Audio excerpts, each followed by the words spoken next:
Kanalıma hoş geldiniz. Bugün sizlere yaz ayında orkidelerinize uygulayabileceğiniz 2 farklı yöntem göstereceğim.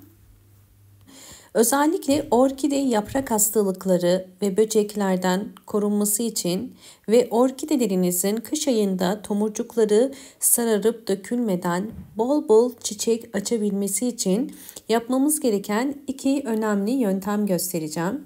Hemen sizlere orkidelerinizin bol bol çiçek açmasını sağlayacak birinci yöntemimden başlamak istiyorum. Bugünkü orkide bakımında toz kahve kullanacağım. Kahve bitki bakımı için çok faydalı. %4 oranında azot, %3 oranında potasyum ve %1 oranında içerisinde fosfor vardır. Bu üçü de bitkiler için çok faydalı.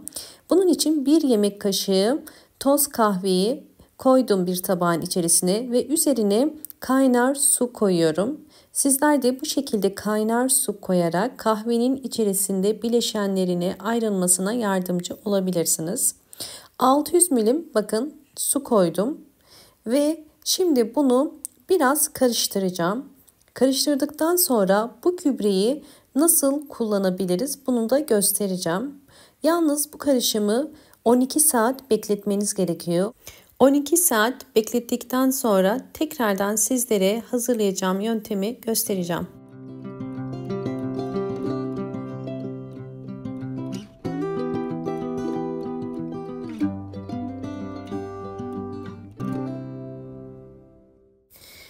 ...12 saat beklettim ve şimdi posasını suyundan ayıracağım.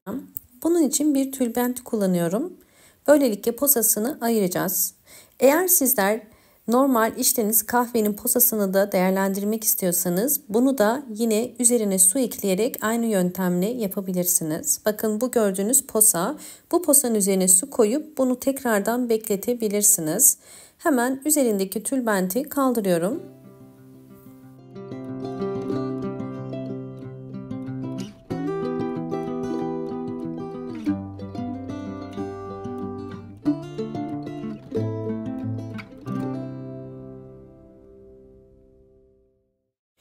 ...600 mililitre kahve suyunu koydum. Üzerine 400 mililitre arıtma suyu koyacağım. Toplamda 1 litrelik bir gübre hazırlamış olacağız. Sizler bu karışımı evdeki çiçek sayınıza göre de ayarlayabilirsiniz. 2 yöntem için kullanacağız. Bunun için hazırladığım kahveden 200 mililitre kadar bir püskürtme kabının içerisine koyuyorum. Ve şimdi birinci yöntemimizde hemen başlayalım. Birinci yöntemde hazırladığımız kahve suyunu orkidelerin toprağına direkt döküyoruz. Her bir saksı için 8 yemek kaşığı kadar dökmeniz yeterlidir. Bu karışımı orkidelere ve evinizdeki diğer bütün çiçeklere de verebilirsiniz. Sadece dikkat etmeniz gereken çok sık vermeyin. Çünkü kahve içerisinde asit miktarı fazladır. Çok sık vermeniz fayda sağlamaz. 2 ayda bir verebilirsiniz. Gördüğünüz üzere bakın altta biriken su bu kadar ve orkideler bu su sayesinde yeni kökler çıkarmaya da başlayacaktır. Ben orkidelerime sürekli dönüşümlü olarak gübreler veriyorum. Ve gördüğünüz üzere bakın alttan da yeni kökler çıkmaya devam ediyor. Bu orkidemize verdiğimiz gübrenin fayda sağladığını da bize göstermiş oluyor. Hemen diğer orkidemi de yine aynı şekilde 8 yemek kaşığı kadar vereceğim. Özellikle orkideleriniz çiçek açmıyorsa ya da orkidelerinizde çiçekli olduğu halde gelişimi devam etmiyorsa bunu mutlaka kullanmanızı tavsiye ederim. Orkideleri su ya da gübre vermeden önce köklerini mutlaka kontrol edin. Bu şekilde gri ya da beyaz ise su vermeniz gerekiyor. Yeşil ise su vermeyin. Orkideler fazla suyu sevmezler. Fazla su verirseniz kökleri çürür.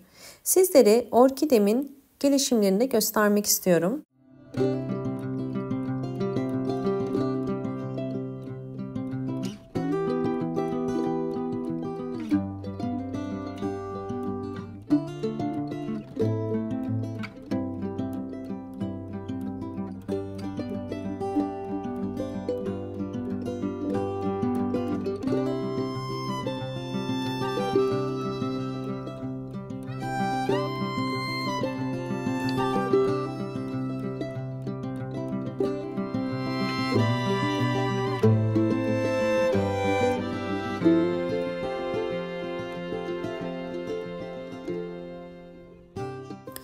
Videomu buraya kadar izlediyseniz ve beğendiyseniz hemen beğen tuşuna basıp kanalıma da abone değilseniz eğer bana destek olmak için abone olabilirsiniz.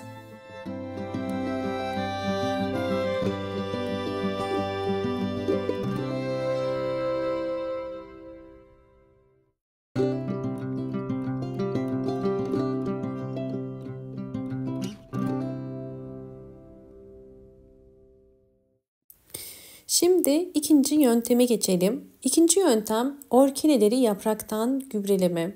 Bu yöntemde özellikle orkide yapraklarındaki hastalıkları ve böcekleri uzaklaştıracaktır. Özellikle orkidenin gövde kısmına sıkarak, yapraklarına sıkarak orkidede oluşan sineklenmenin önüne geçebilirsiniz. Ya da orkide yapraklarında trips böceği, unlu bit, kırmızı örümcek gibi ya da saksı içerisinde çok fazla olan bitlerin uzaklaşmasına yardımcı olur. Kahve kokusunu genelde böcekler sevmezler ve bu da orkidenizdeki böcek sayısının zamanla azalmasına ve orkidenizin gelişiminin daha hızlı olmasına yardımcı olur. Bu saydığım özellikler varsa bu işlemi haftada bir kere orkide yapraklarını uygulayın. Bakın gördüğünüz üzere su birikti. Kesinlikle yaprak aralarında bu şekilde su birikmemesi gerekiyor. Bu işlemi yaptıktan sonra pencereyi yukarıdan açıp yarım saat pencere önünde bekletmeniz gerekiyor ve yaprakların kendiliğinden kuruması gerekiyor. Şimdi sizleri sonuçlarla baş başa bırakıyorum.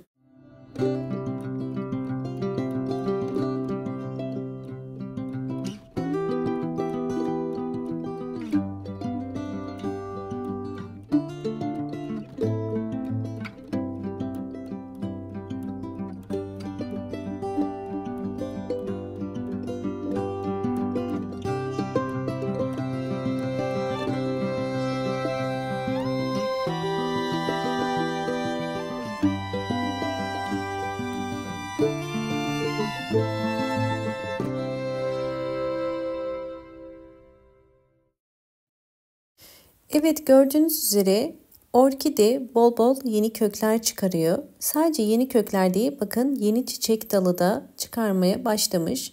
Bu orkidemin zaten 4 tane eski çiçek dalı vardı. Bir tane de yeni çiçek dalı çıkardı ve eski çiçek dalları da boğum yerlerinden bol bol yeni çiçek dalları çıkarıyor. Bakın bu ikinci çiçek dalı, bu üçüncü çiçek dalı. Hemen diğer dala geçiyorum ve diğer dalda da bakın 5. çiçek dalı. Gördüğünüz üzere boğum yerinden yine çiçek dalı çıkmaya başlamış. Bir tane de buradan çıkıyor, bakın kabarmış. Bu da 6. ve bu da 7. çiçek dalı. Hemen diğer dalımıza da bakıyoruz. Bunda da bakın bir tane daha çiçek dalı var. Yani bir orkide bakın 8 ya da 9 tane çiçek dalını aynı anda çıkarabiliyor. Burada da yine küçük bir tane yeni çıkmaya başlamış. Orkidelere düzenli gübre verdiğiniz zaman orkideler bu şekilde bol bol yeni çiçek dalları çıkarır. Bu yüzden orkidelerinize yaz ayında gübre vermeyi unutmayın. Ayda bir kere dönüşümlü olarak gübreleri verebilirsiniz ve bol bol ışık alması gerekiyor. Videomu buraya kadar izlediyseniz ve beğendiyseniz hemen beğen tuşuna basıp kanalıma da abone değilseniz eğer bana destek olmak için abone olabilirsiniz. Bol bol yorumlar yapıp yorumlar kısmında da sorularınız varsa sorabilirsiniz. Hoşça kalın, sağlıkla kalın.